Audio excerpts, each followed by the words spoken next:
नमस्कार देवियों सज्जनों, स्वागत है मेरे एक और हिंदी मोटिवेशनल वीडियो में जिसका शीर्षक है common corporate trainings for freshers.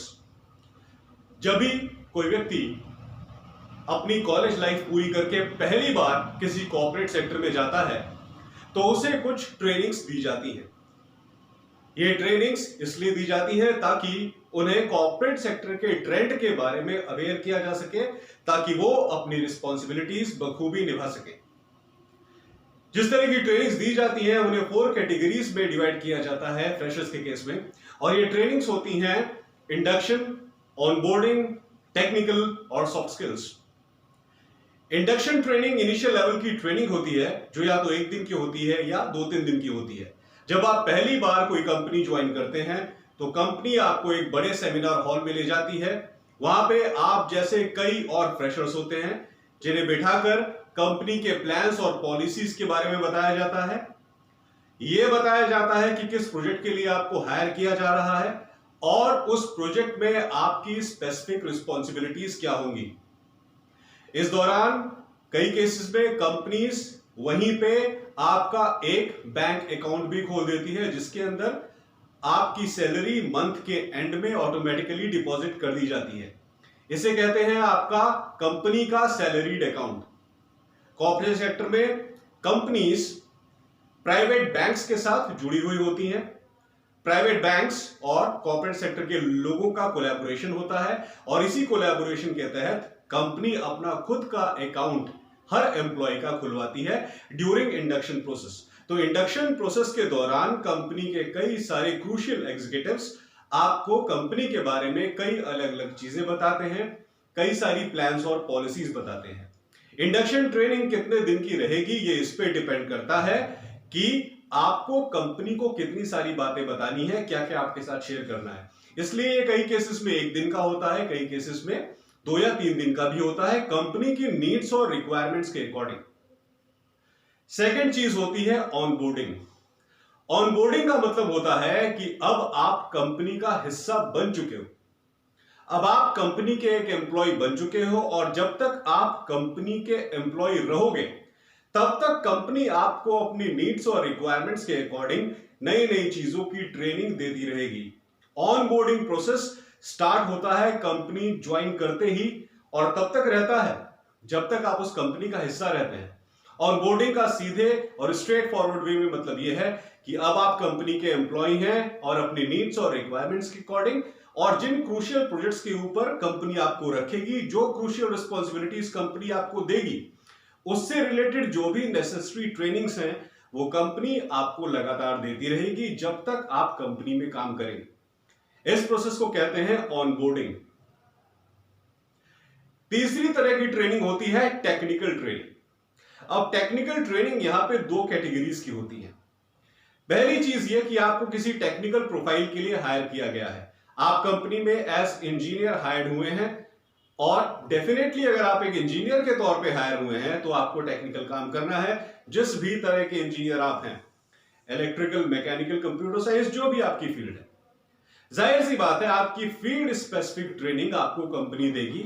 आपकी फील्ड से रिलेटेड जिस तरह का काम कंपनी में हो रहा है उस तरह की ट्रेनिंग कंपनी आपको देगी। एक तो टेक्निकल ट्रेनिंग ये है। दूसरी चीज ये है कि अगर आप कंपनी में किसी टेक्निकल प्रोफाइल पर नहीं भी हैं तो भी कंपनी आपको अपने प्रोसेस, अपने टास्क रिलेटेड टेक्निकल ट्रेनिंग देगी। आजकल हर चीज कंप्यूटराइज्ड, इसलिए इस कंप्यूटराइजेशन के जमाने में कंपनी का हर एक डिपार्टमेंट कंप्यूटराइज्ड है। कंपनी के अलग अलग डिपार्टमेंट्स में जो स्पेसिफिक काम हो रहे हैं उनसे रिलेटेड स्पेसिफिक काम अब सॉफ्टवेयर बेस्ड हो गए हैं, टेक्नोलॉजी बेस्ड हो गए हैं, मैनुअल लेबर कम हो गया है। तो भले ही आप इंजीनियर नहीं हैं, आप फाइनेंशियल एग्जीक्यूटिव हैं, आप एचआर एग्जीक्यूटिव हैं, आप मार्केटिंग एग्जीक्यूटिव हैं, आप जिस भी फील्ड में कंपनी में काम कर रहे हैं उस प्रोफाइल से रिलेटेड जो भी टूल्स, टेक्नोलॉजीज और सॉफ्टवेयर कंपनी यूज कर रही है अपने प्रोसेस को बेटर बनाने के लिए, शॉर्ट बनाने के लिए, उन सभी टूल्स और टेक्नोलॉजीज के ऊपर कंपनी आपको ट्रेनिंग देगी ताकि आप परफेक्टली अपने डिपार्टमेंट में अपना काम कर सके। तो टेक्निकल ट्रेनिंग 2 तरह की, इंजीनियर्स के लिए specific core technical training, non engineers के लिए उन टूल्स और टेक्नोलॉजीज के ऊपर ट्रेनिंग, उन सॉफ्टवेयर इक्विपमेंट्स के ऊपर ट्रेनिंग जो कि स्पेसिफिक डिपार्टमेंट का काम आसान करने के लिए कंपनी यूज कर रही है। और चौथी और आखिरी तरह की ट्रेनिंग होती है soft skill training. Soft skill training का क्या मतलब होता है? नॉर्मल केस में सॉफ्ट स्किल ट्रेनिंग का मतलब हम समझते हैं अच्छी इंग्लिश स्पीकिंग एबिलिटी होना, लेकिन सॉफ्ट स्किल ट्रेनिंग सिर्फ अच्छी इंग्लिश स्पीकिंग एबिलिटी होना नहीं है। English speaking ability soft skill का एक पार्ट है। हर इंसान के पास दो तरह की स्किल्स होती हैं, सॉफ्ट स्किल्स और हार्ड स्किल्स। हार्ड स्किल्स का मतलब होता है उसकी कोर सब्जेक्टिव नॉलेज, जिस पर्टिकुलर प्रोफाइल में वो काम कर रहा है। अगर आप फाइनेंस एग्जीक्यूटिव हैं तो फाइनेंस आपकी हार्ड स्किल है। अगर आप इंजीनियर हैं तो टेक्नोलॉजी आपकी हार्ड स्किल है। अगर आप एचआर एग्जीक्यूटिव हैं तो एचआर एग्जीक्यूटिव का कोर एचआर वाला काम आपकी हार्ड स्किल है। सॉफ्ट स्किल है आप लोगों के साथ किस तरह से डील करते हैं कंपनी के अंदर, आप किस तरह से डिफरेंट तरह के लोगों के साथ डील करते हैं कंपनी के अंदर, यह होती है आपकी soft skills. How to deal with vendors of the company, how to deal with the distributors of the company, how to deal with the third party partners of the company, how to deal with collaborators of the company। किस तरह से आप different department के लोगों के साथ deal करते हैं, आपका वे ऑफ कम्युनिकेशन क्या है, आपका बिहेवियर क्या है। कंपनी के अंदर टेक्निकल और नॉन टेक्निकल टास्क के साथ साथ ये चीजें भी इंपॉर्टेंट होती हैं। टाइम टू टाइम आपको प्रेजेंटेशंस देनी होती हैं, ग्रुप डिस्कशंस में पार्टिसिपेट करना होता है, क्रूशियल मीटिंग्स में पार्टिसिपेट करना होता है। ये सारी चीजें आपकी सॉफ्ट स्किल्स में काउंट होती हैं और इंडस्ट्री ज्वाइन करने के बाद कंपनी इन सभी चीजों से रिलेटेड नेसेसरी ट्रेनिंग्स आपको देती है ताकि आप एक कंप्लीट प्रोफेशनल की तरह कंपनी के अंदर काम कर सकें। अपनी टेक्निकल स्किल्स को और अपनी सॉफ्ट स्किल्स को साथ में मिला के एक कंबाइंड वे में काम कर सकें। आपकी पीपल स्किल्स भी उतनी ही स्ट्रांग हो जितनी आपकी टेक्निकल स्किल्स हो, क्योंकि इंडस्ट्री में इन दोनों तरह की स्किल्स का एक बराबर योगदान है। एक भी अगर ऊपर नीचे हो गया तो इंडस्ट्री में आप प्रॉपर काम नहीं कर पाएंगे। इसलिए जितनी स्ट्रांग आपकी कोर स्किल्स उतनी ही स्ट्रांग आपकी सॉफ्ट स्किल्स होनी चाहिए और इससे रिलेटेड ट्रेनिंग कंपनी आपको देती है।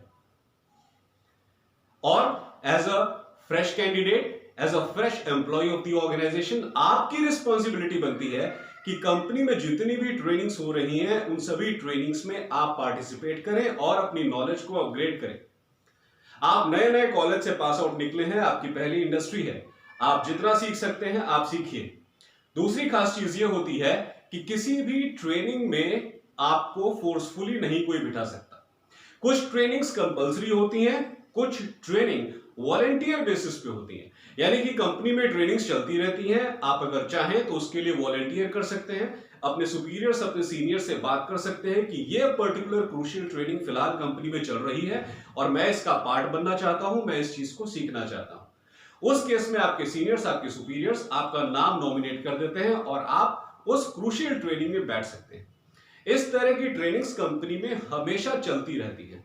इसलिए मैं जरूर कहूंगा कि जो भी ट्रेनिंग्स, चाहे वो किसी भी चीज के बारे में हो, कंपनी में चल रही हैं, आप अपने टास्क से थोड़ा सा फ्री हैं, आपके ऊपर बहुत ज्यादा बर्डन नहीं है, आपको लगता है कि आप फ्री हैं, आप उस ट्रेनिंग का हिस्सा जरूर बनिए। अपने मैनेजरों को बोल के वॉलंटियर करवाइए और ट्रेनिंग्स अटेंड करते रहिए रेगुलरली जब तक आप कंपनी का पार्ट है। एज अ फ्रेशर ये आपको एक कंसिस्टेंट प्रोफेशनल बनने में बहुत ज्यादा हेल्प करेगा। तो देवियों सज्जनों, आज के लिए बस इतना ही। आशा करता हूं मेरा वीडियो आपको पसंद आया होगा। प्लीज सब्सक्राइब करिए मेरे चैनल को Piyush Pandey trainer BTech MBA और बेल आइकन को प्रेस करिए ताकि मेरी हर नई वीडियो की जानकारी आपको तुरंत मिल जाए। बहुत बहुत धन्यवाद।